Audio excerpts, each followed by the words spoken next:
पंछी बना दो हमके ओ विधना जाने के अंग न उतर जाए।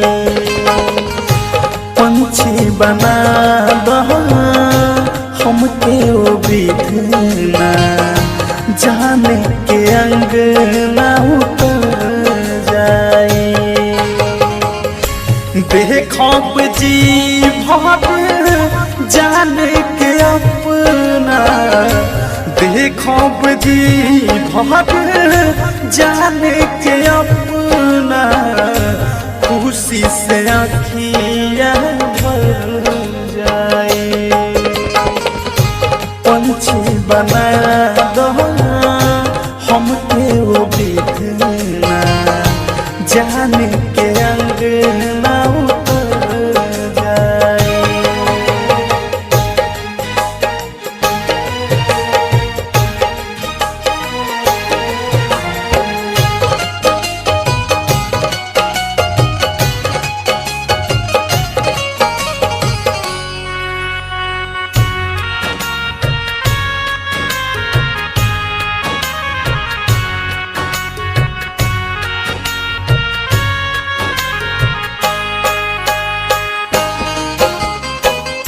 छोड़ के हमके जहिया से गईली हमर दिल बार जाने।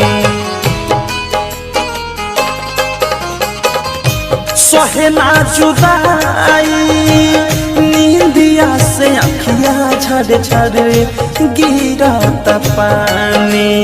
देख के फोटो तड़पी बाकी कुछ ना आँखियाँ कर पाए। पंछी बना